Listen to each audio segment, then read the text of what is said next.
Still only on the first double spread page, 44 to 45 of this, and I just can't believe it. The influence of the Crown in regard to the privileges of the Commons is further acknowledged by the report, only a report, of the Speaker to the House, that their privileges have been confirmed in as full and ample manner as they have been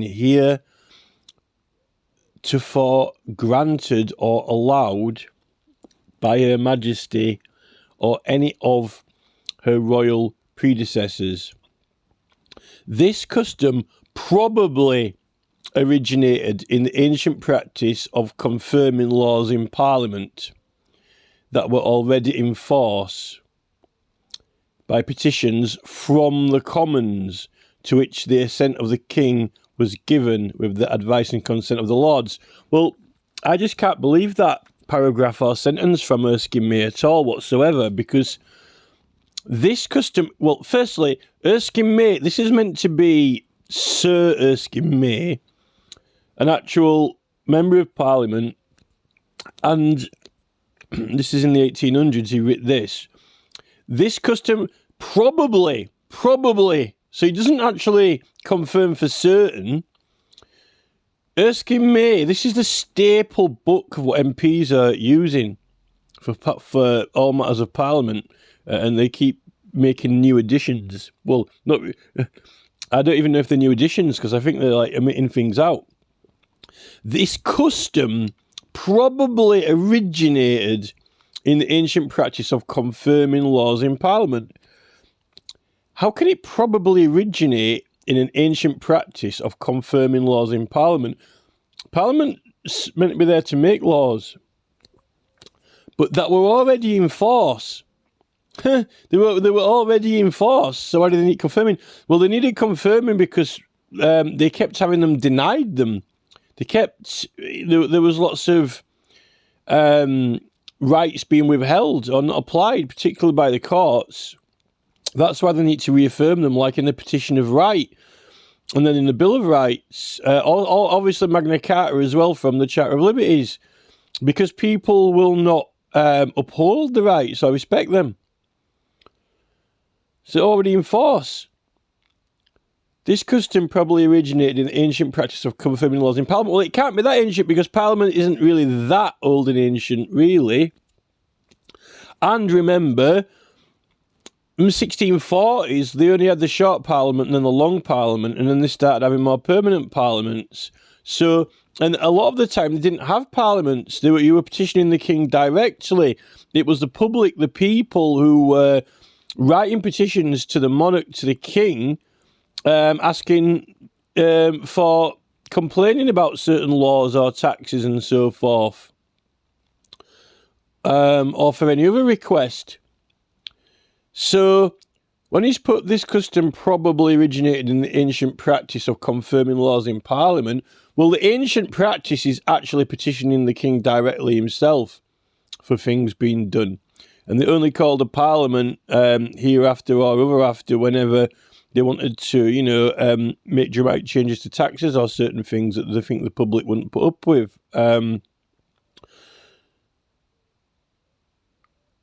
So having a permanent Parliament isn't old or ancient at all. In fact, what is old and ancient is not having a permanent Parliament and only having parliaments now and again.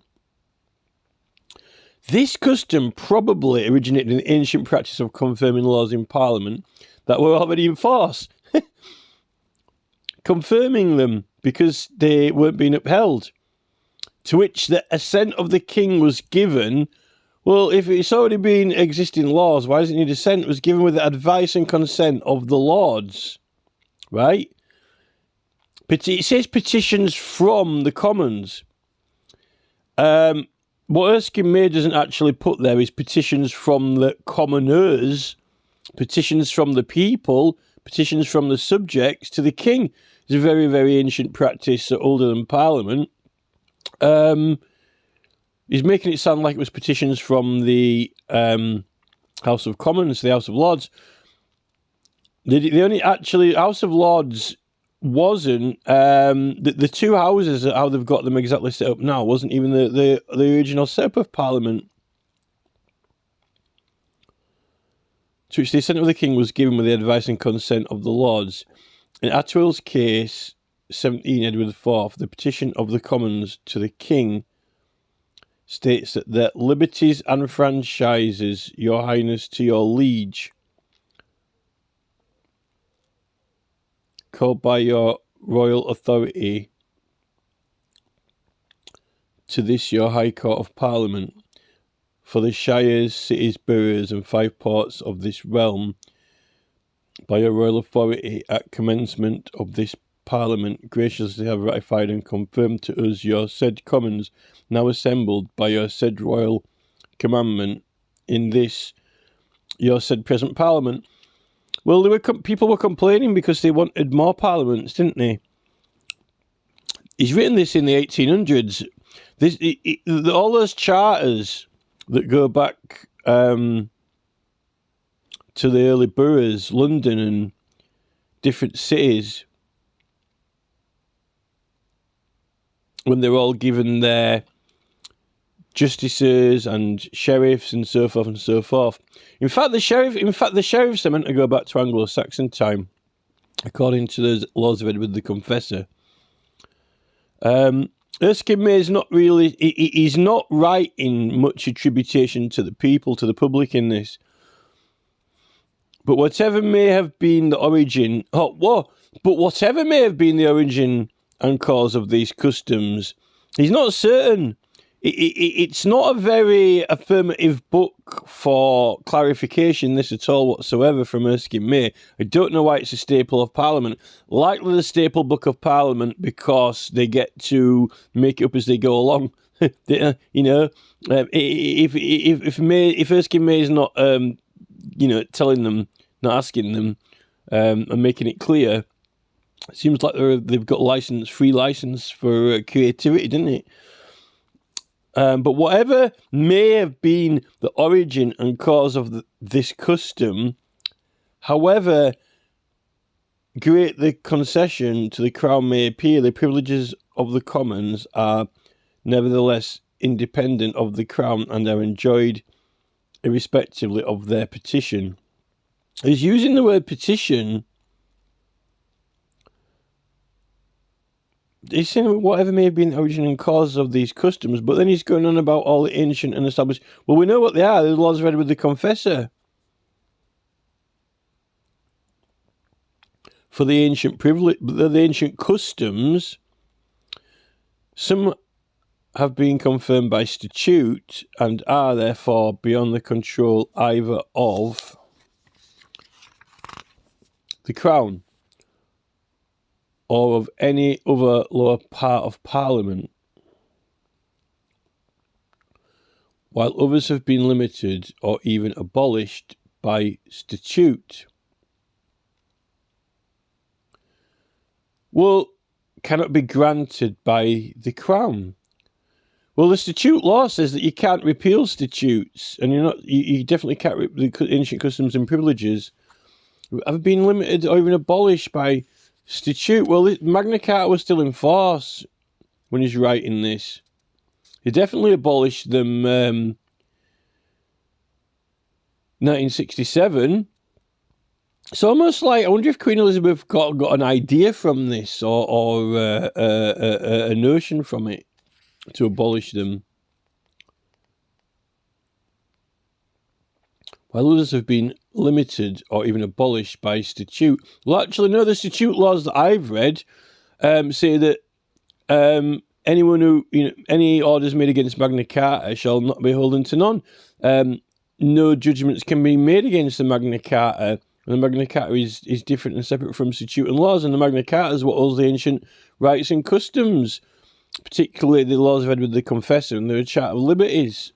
So, I'm not very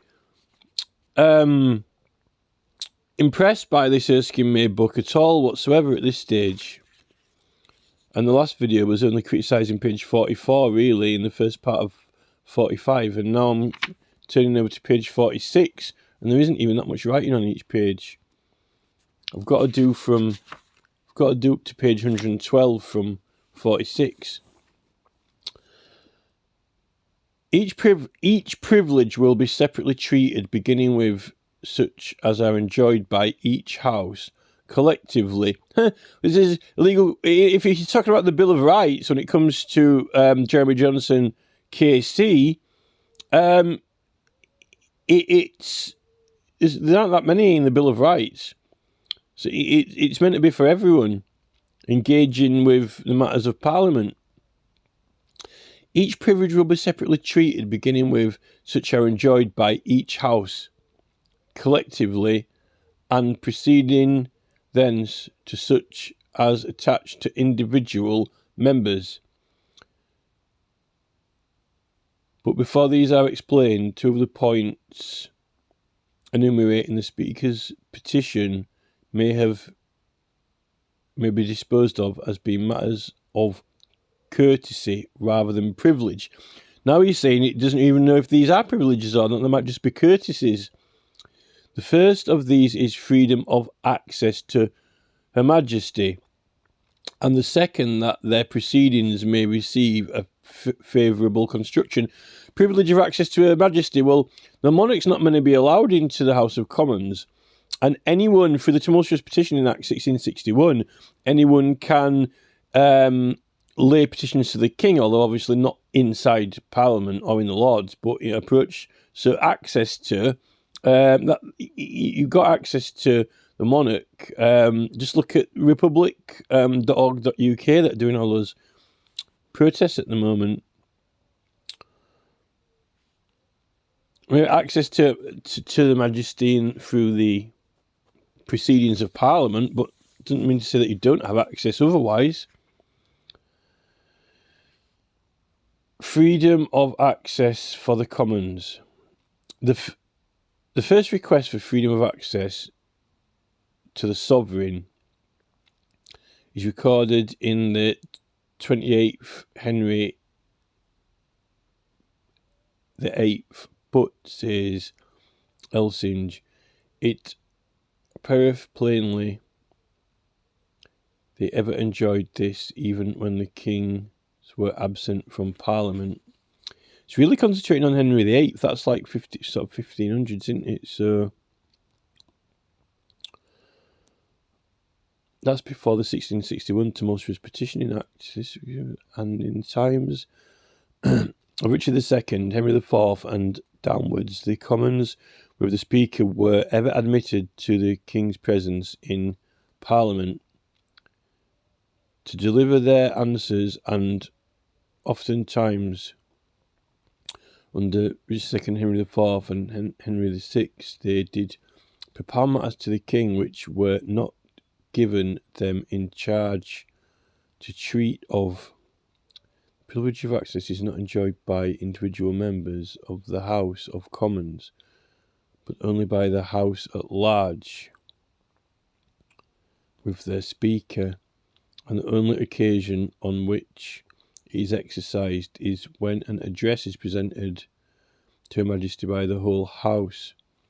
Without this privilege, it is undeniable that the Queen might refuse to receive such an address presented in that manner. Oh, here he goes, in that manner. And that so far as the attendance of the whole House in person may give effect to an address, it is a valuable privilege. But address of the House may be communicated by any members who have access to Her Majesty as privy councillors, right? Yeah, because you've got privy councillors.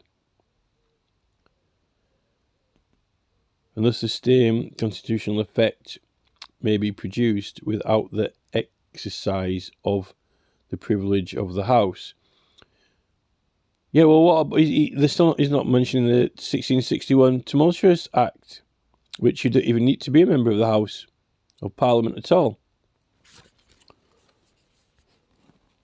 The only right claimed and exercised by individual members in availing themselves of the privilege of access to Her Majesty is that of accompanying the Speaker with address and entering the presence of royalty in their ordinary attire. Such a practice is perhaps scarcely worthy of notice, but it is probably found upon the concession to the House of Commons of a free access to the throne, which may be supposed to entitle them as members to dispense with the forms and ceremonies of the court. So he's only concentrating on formal. This is like formalities, but you've got rights outside of the Parliament as well. Free access for peers. Far differently is the privilege enjoyed by the House of Peers. Not only is that House as a body entitled to free access to the throne, but each peer, as one of the hereditary councillors of the Crown, is individually privileged to have an audience of Her Majesty. That all the proceedings of the Commons may receive from Her Majesty the most favourable construction is conducive to that cordial cooperation of the several branches of legislature which is essential to order and good government, but it cannot be classed among the privileges of Parliament. What about when in the 1600s, what about when they were going over to South America, and finding all these potatoes and cocoa pods and all these things, and then bringing people back, on the boats and the ships, bringing some natives back, for audience with Her Majesty, that even subjects of England, Oh, look, Your Majesty, we brought you some foreigners back to meet and greet, a special audience, so invitation only, so you can be invited. You can be invited, to show them your potatoes and cocoa pods and your foreign customs. Even if you're a captured lion in the Tower of London, or some kind of giraffe or zebra in the Tower of London, you can be invited for an audience as a foreigner. You don't have any rights of England. It is not a constitutional right, but a personal courtesy, and if not observed, the proceedings of the House are guarded against an interference on the part of the Crown, not authorised by the laws and constitution of the country, although we're not going into which laws they are.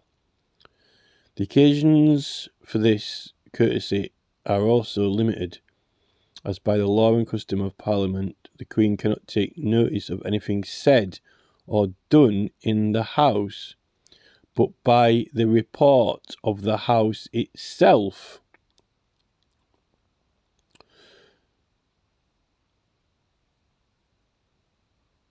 So apparently, Erskine May's reckoning that Her Majesty could only recognise and acknowledge things by official reports and so forth.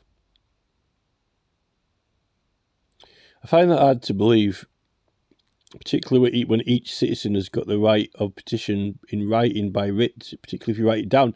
And a lot of remonstrations could be done officially with the Tumultuous Petitioning Act. Official remonstrations could be done in public. And people could consent to them verbally, not necessarily by writing, to try and get the king to do certain things besides actually writing a petition, public exhibitions and demonstrations.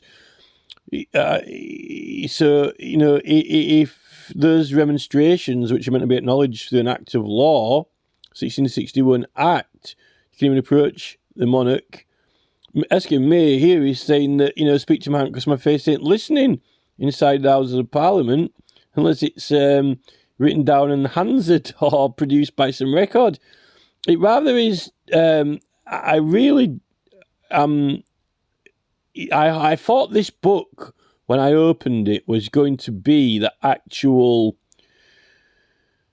the actual rules of Parliament, the actual manual, not just Erskine May given a very... It's almost like Peter Ackroyd, The Histories of England. It's not the actual... It's not going through the actual rules. Yeah, anyway. Maybe I should have got a copy of the rules.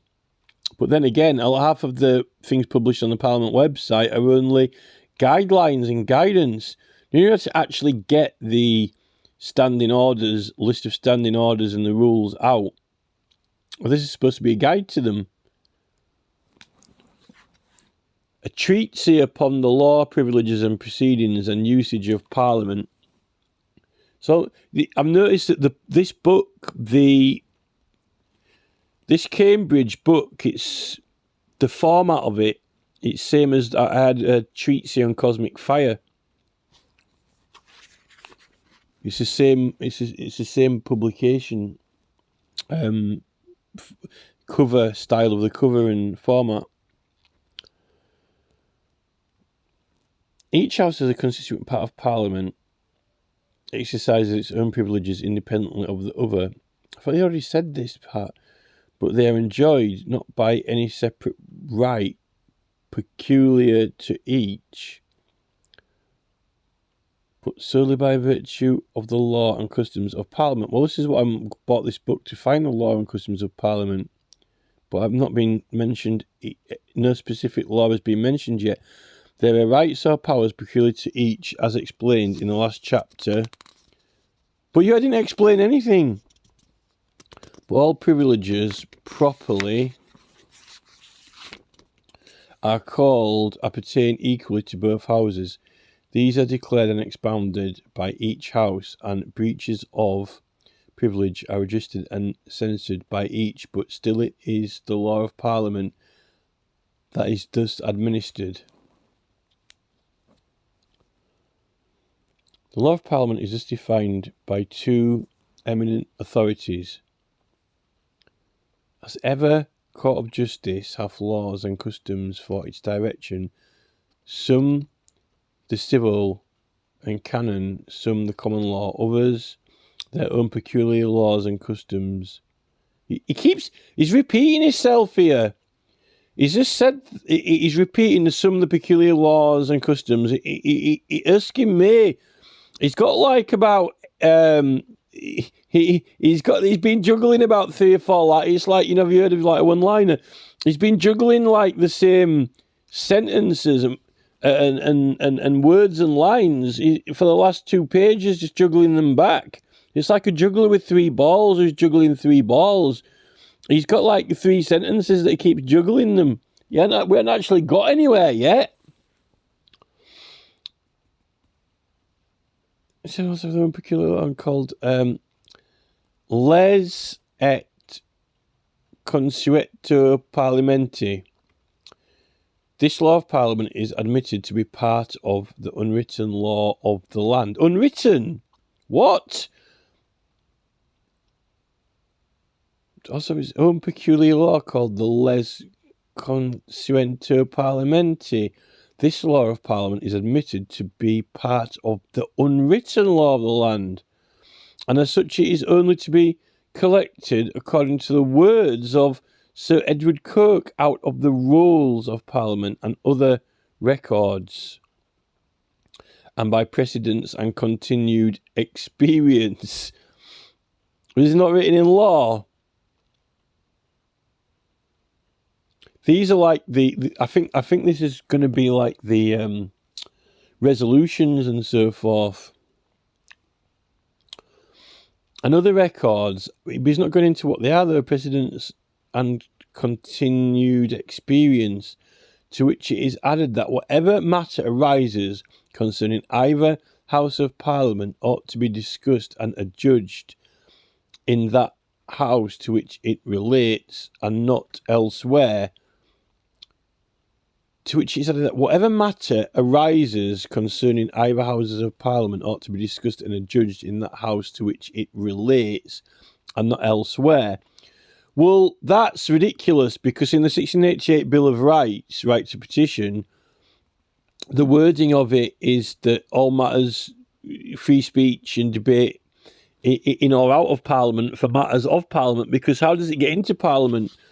If you're signing petitions and having meetings of things that you would like Parliament to do, things you would like Parliament to act on, you need to discuss it out of Parliament and get people to support it, to put it in Parliament. And most of the matters that are in Parliament have arisen out of Parliament. They didn't arise in Parliament. They got put to Parliament to make a decision on. If you couldn't talk about them out of Parliament, you wouldn't be able to get them into Parliament. My opinion is it's all about just the making of the decisions.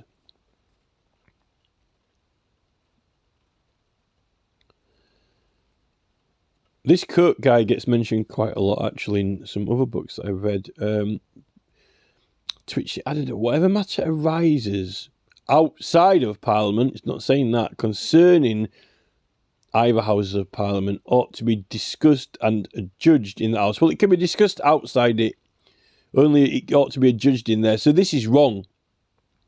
Ought to be discussed and judged in the House to which it relates and not elsewhere. Absolute and complete tosh. What a fallacy in logic. What a flaw in thinking. What a complete and total absolute dunce of a statement to make in a book which is purporting to be trying to educate people on Parliament and exercise logic and right thinking. Yeah, ought to be adjudged in Parliament. How can you just? How did it get into Parliament? It's amazing that they even know there's a world outside of Parliament. You know, it's amazing that anything exists outside of Parliament. Like it isn't some kind of in a warp or something. Hence, it follows that whatever the Parliament has constantly declared to be and this is this is where Jeremy Johnson KC QC comes in, when he's like deciding on whether the court can touch upon matters or discuss certain matters of Lord Hindfield, you know, in Parliament. It's saying here that it should be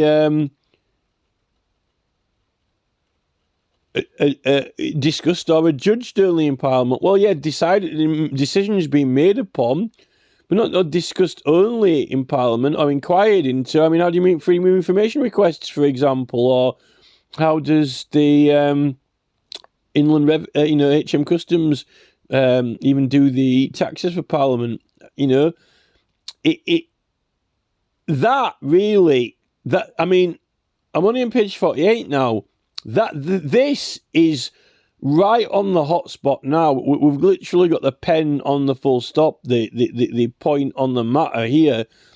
And I wouldn't have minded, but Jeremy Johnson KC didn't even draw attention to this page. You would have thought, if he was going to give a citation in that paperwork that he did, you would have thought that he would have given citation to this page here and to there, because this probably would have been pertinent to it. He would have said, oh, look, because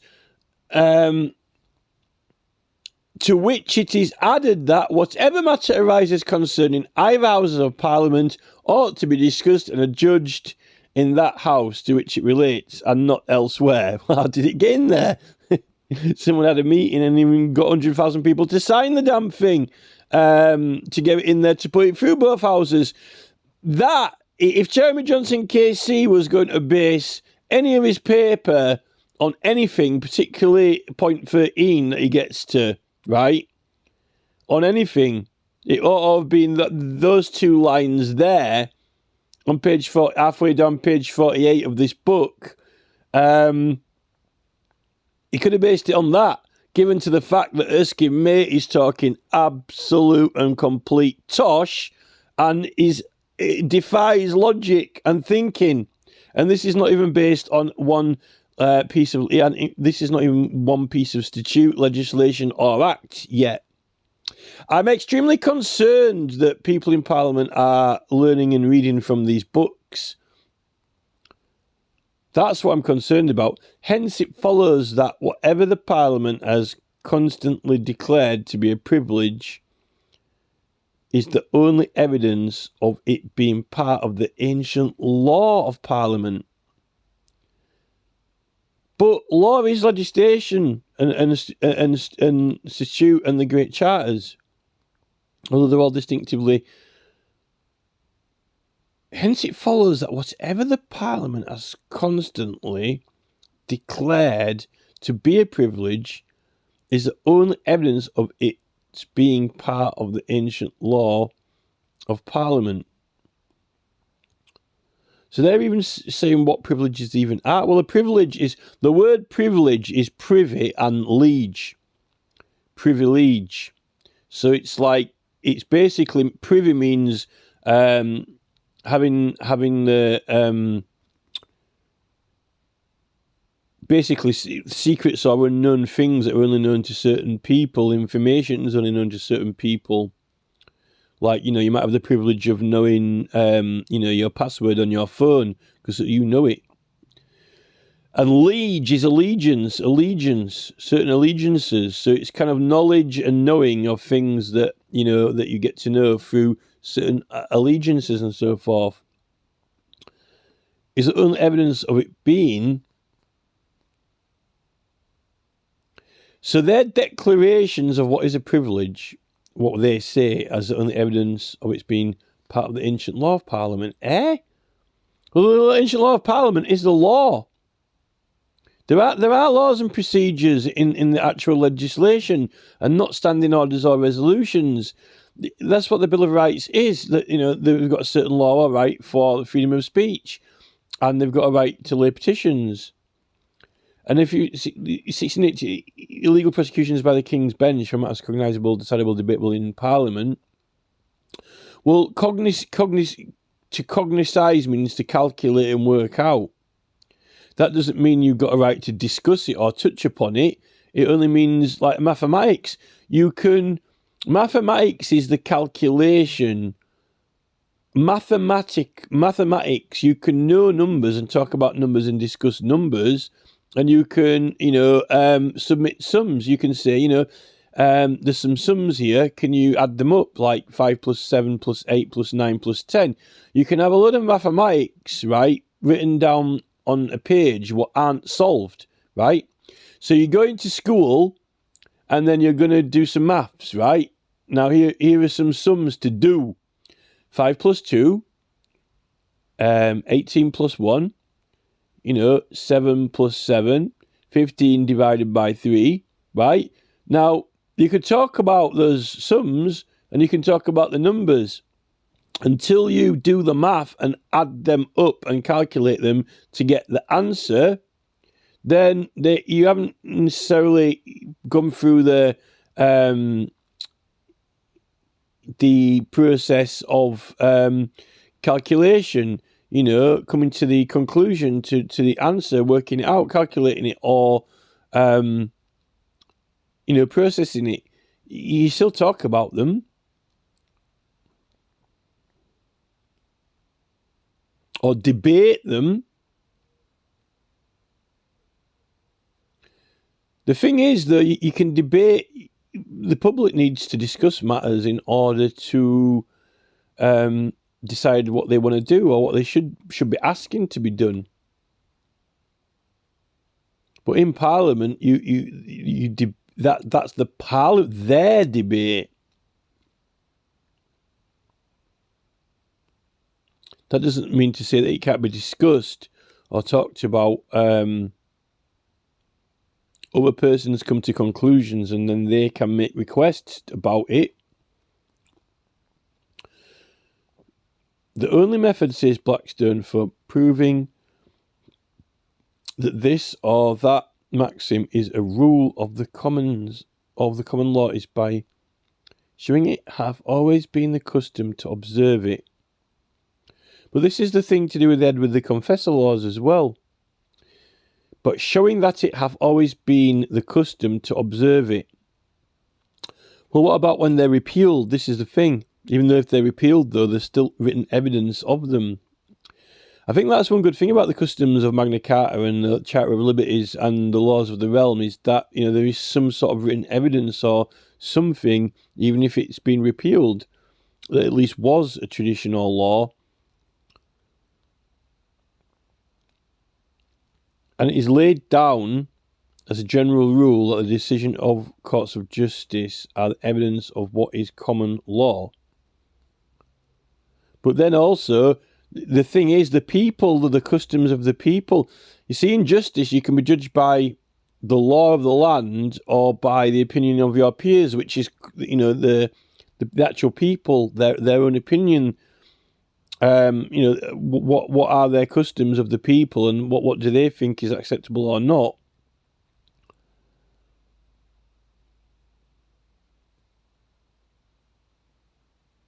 The same rule is strictly applicable to the matters of privilege and to the expounding of the unwritten law of Parliament. Right, so he's comparing the jury, basically, with the right to follow the law or have their own opinion to what the essence of privilege is.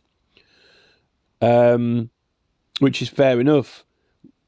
They can even vote to suspend their rules in Parliament. They've got to vote to suspend them, though. But there are certain rules, though. They have got standing orders and certain resolutions, but they can't go against actual legislation.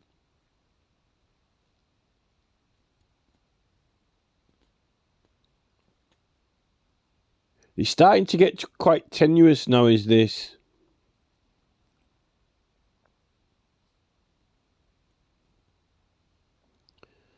The unwritten law of Parliament. There's got to be something written down, or how do they know how much they're going to pay each other? It's not all unwritten. I mean, like Lord Hangfield with expenses. How does someone even accuse him of fiddling his expenses? If there aren't any, if there's no one's written down how much pay they're supposed to receive. How does he even know what time to turn up? There must be some sort of schedule or something. How do they even know when there's a debate on about anything? How does anyone know what day they're debating this or that? New privileges may not be created, but although either house may expand the law of Parliament and vindicate its own privileges, it is agreed that no new privilege can be created. Well, they're taking away privileges from the public by trying to make laws to restrict and control what people are doing in their petitionings and protests. That's a privilege that we've got. In 1704, the Lords communicated a resolution to the Commons at a conference that neither House of Parliament have power by any vote or declaration to create to themselves new privileges not warranted by the known laws and customs of Parliament. Well, they're definitely making some new privileges now, like trying to make it so they can... Sunak wants to know all information about any persons, have access to all people's bank account details, even though people aren't suspected of any crimes. All this new facial recognition software and, tied into government, that's a privilege to know everyone's private affairs and business that haven't necessarily been written in.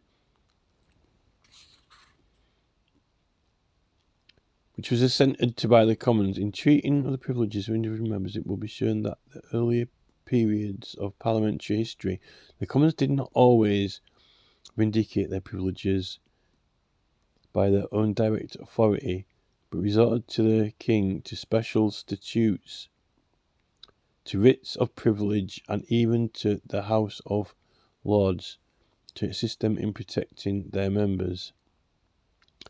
It will be seen in what manner they gradually assumed their just position as an independent part of the legislature, and at length established the present mode of administering the law of Parliament. Both houses now act upon precisely the same grounds in matters of privilege. They declare what case, by the laws and customs of Parliament, are breaches of privilege. To declare what cases by the law and customs of Parliament are breaches of privilege, and punish the offenders by censure or commitment in the same manner as courts of justice punish for... Well, that's actually not stating whether actual proper laws that are the law of the land, the law of the country, have been broke or not.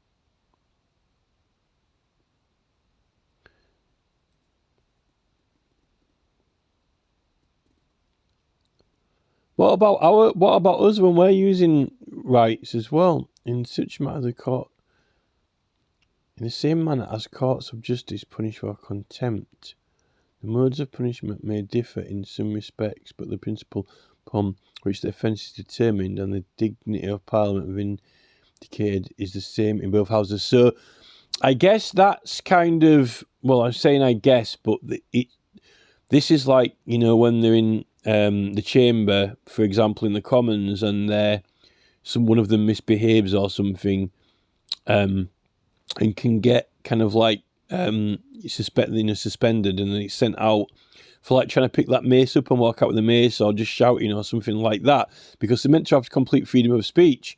So this is kind of like the whips and so forth, when there actually isn't really.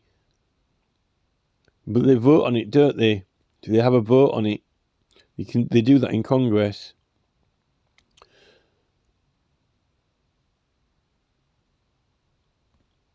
But the thing is, they didn't have a vote on Hanningfield's expenses, because they could have had a vote on it and suspend the rules, but they didn't. So therefore, there are some rules which are in place because it's written down. Well, no, this is the thing. There's a set amount of money that Hanningfield's supposed to receive. It's in writing. They haven't conjured it from nowhere. They don't just make up how each of them. It is written. It is the financial affairs of their members are written down.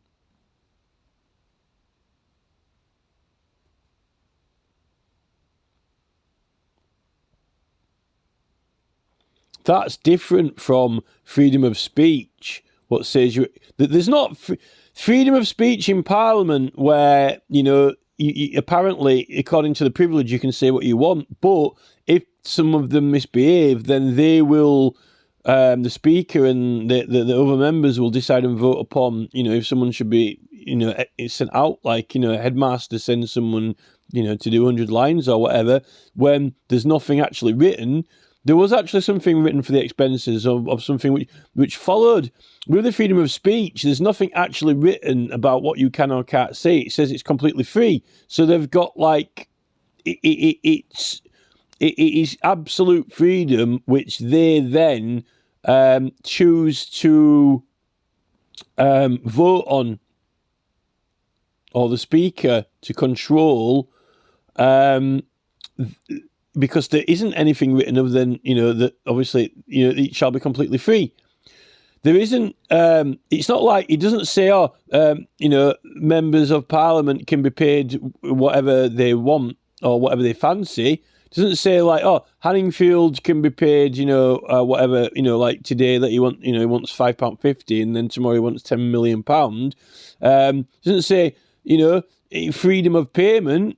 It says, the members shall receive this amount of money or that amount of money, right? So it's actually, it's defined. It's established and defined. So to defraud someone is, fraud is not telling the truth. Fraud is making a false statement or a false declaration to something which is definable, right? That's completely different to freedom of speech and expression in the House, when they decide themselves. Otherwise, it would be like, how much does the Lords get paid? They get paid whatever they want. There is no number.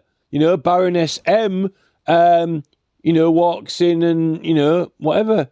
So although I suppose the expenses, you're claiming for things that you use. So you're claiming that you use this or use that, but it's got to be an actual thing.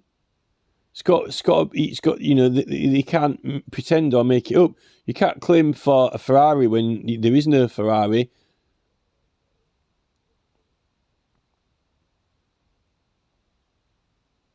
from the freedom of speech in Parliament, because there were lots of lies in Hansard as well, falsities. Maybe if they've got the... because now you're going into, like, you know, defrauding the public and not telling the truth and so forth. What about inland? What about the taxes and VAT when it comes to expenses? And members of the House don't pay VAT, or if they do, they can claim it back afterwards.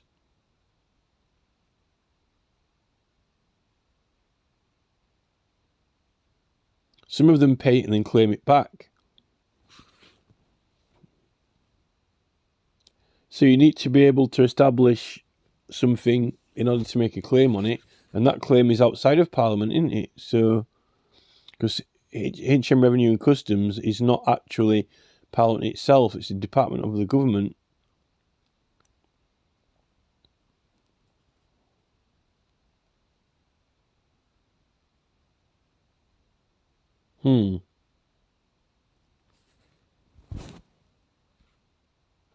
So I think I've actually got onto this. I've actually cracked the shell now into kind of like, but Jeremy Johnson KC did not get into this detailed technicality now in his short paper at all, because it was only 6 pages and it was like double line spaced and not the smallest writing, and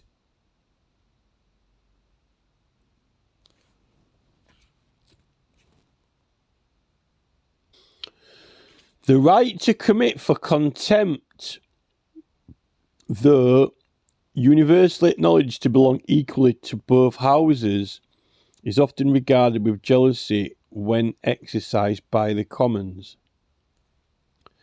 This has arisen partly from the powers of judicature inherent in the Lords, which have endowed the House with the character of a High Court of Justice, and partly from the more active political spirit of the lower house. But the acts of the House of Lords in its legislative capacity ought not to be confounded with its judicature,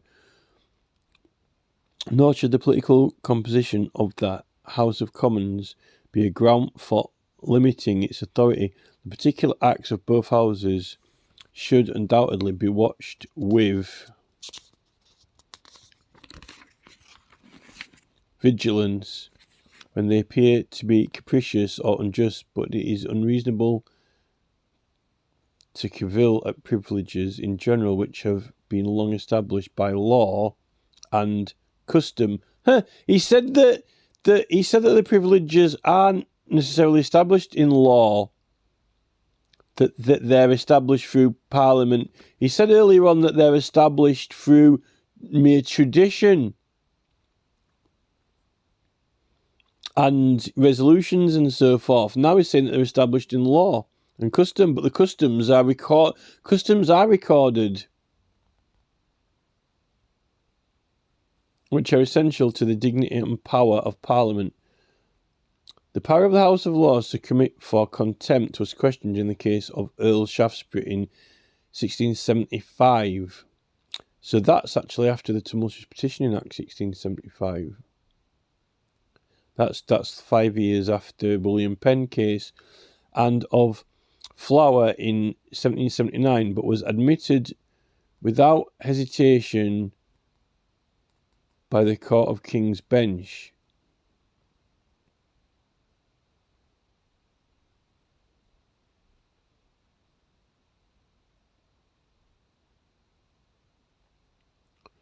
So is that saying that the Parliament actually illegal prosecutions by the King's Bench for matters recognisable, decidable, debatable only in Parliament? Although here it's suggesting that they can be committed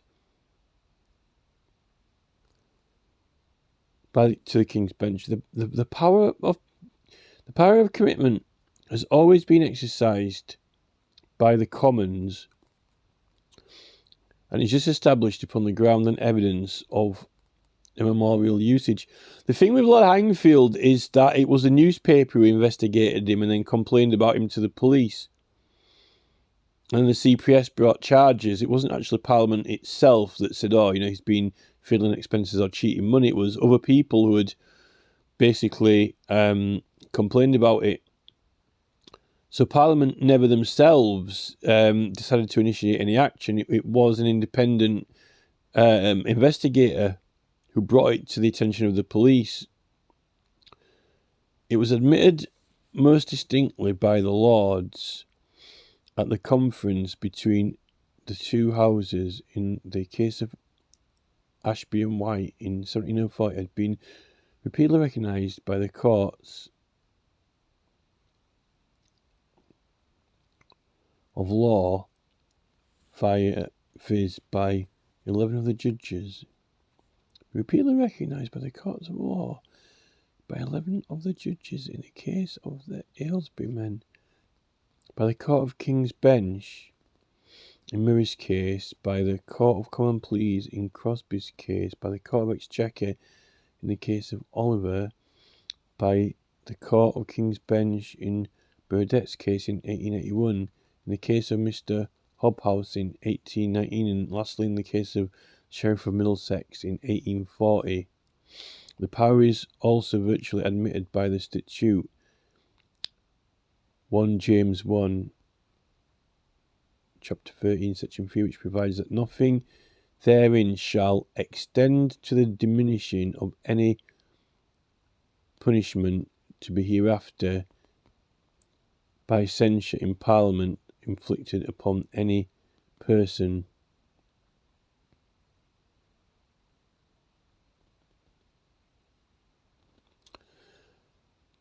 The right of commitment being thus admitted, it becomes an important question to determine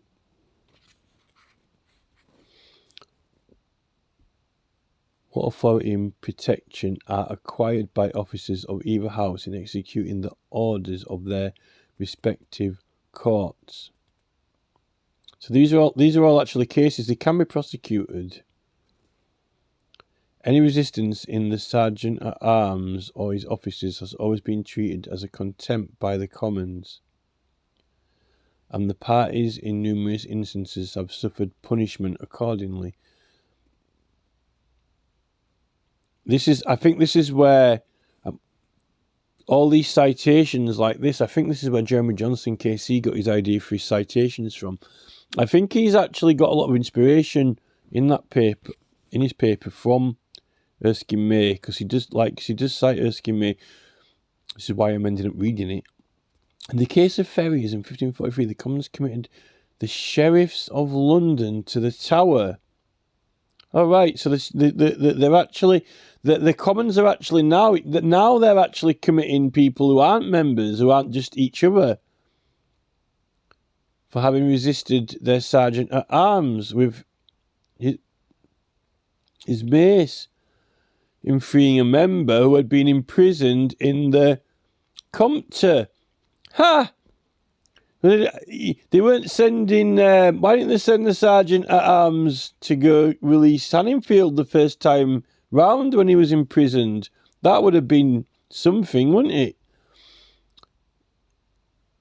Their sergeant at arms with his mace in freeing a member who had been imprisoned in the Compter.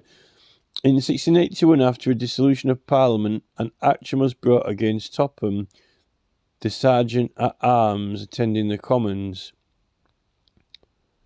for executing the orders of the House in arresting certain persons. Topham pleaded to the jurisdiction of the court, but his plea was overruled and judgment was given against him. Both houses declared this to be a breach of privilege and committed Sir F. Pemberton and Sir T. Jones, the judges, to the custody of the sergeant at arms. This case will be referred to again for another purpose, but here it is adduced as a precedent of the manner in which officers have been supported by the House in the execution of its orders. Right, so they were actually getting the sergeant at arms to go arrest judges for prosecuting certain persons, which they clearly they must have known or thought they could do it.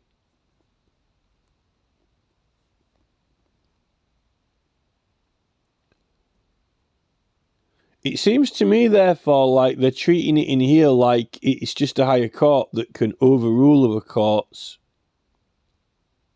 and intervene if it chooses or wants to.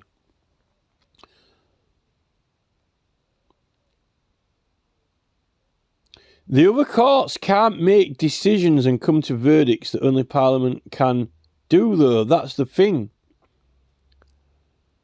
In 1771, or if matters have already been started off or initiated, like when people petition Parliament, it's not a matter for the courts because it's a matter that's already been raised to the Parliament. In 1771, the House of Commons had ordered a person to be taken into custody who was arrested by a messenger by virtue of the Speaker's warrant. The messenger was charged with an assault and brought before the Lord Mayor and 2 aldermen. The House of Commons had ordered a person to be taken into custody who was arrested by a messenger by virtue of the Speaker's warrant. The messenger was charged with an assault and brought before the Lord Mayor and 2 aldermen. Right, so Parliament made an order for someone to be prosecuted, but they weren't actually prosecuted in the Houses of Parliament, like in a committee or something. It was before the Mayor. They sent them before the Mayor at the Mansion House, who set the prisoner at liberty and committed the messenger of the House for an assault.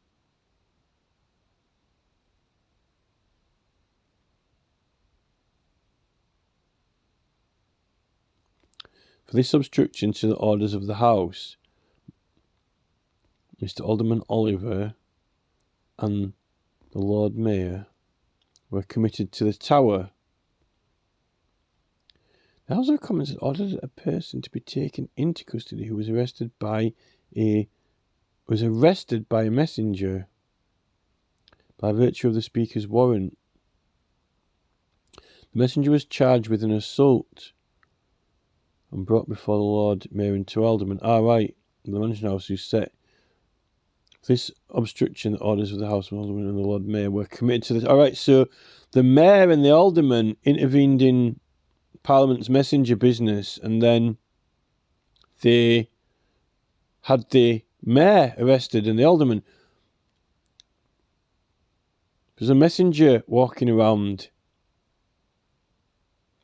This is like, you see, Jeremy Johnson KC actually, I think he used something like that in his paper.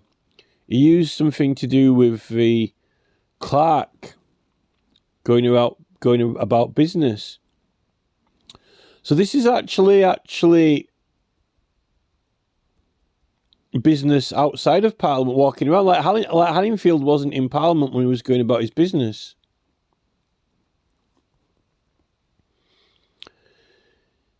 It cannot indeed be supposed that when the House has ordered the sergeant to execute a warrant, it will not sustain his authority.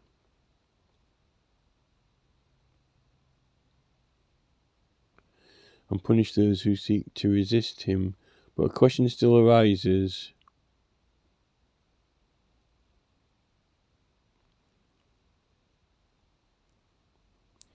Considering the authority with which he is invested by law when executing a warrant properly made out by order of the House, and the assistance he is entitled to demand from the civil power. Civil power has been frequently called upon by the House to assist in executing warrants. So here it's saying that they need to actually put a warrant out, but Jeremy Johnson KC's paper, though, wasn't necessarily an order or warrant from Parliament. It says the House of Lords have not sought and do not seek to intervene. In 1640, all mayors, justices, etc. in England and Ireland were ordered by warrant to aid in the apprehension of Sir G. Ratcliffe in a case that occurred in 1660. The sergeant was expressly empowered to break open a house in a case of resistance and to call to his assistance the Sheriff of Middlesex and all other officers as he shall see cause and who required to assist him accordingly. I'm going to pause it here. It's going to take forever, and I don't want this video. It's been recording 1 hour now. I think I'm just going to read it and then come to a conclusion.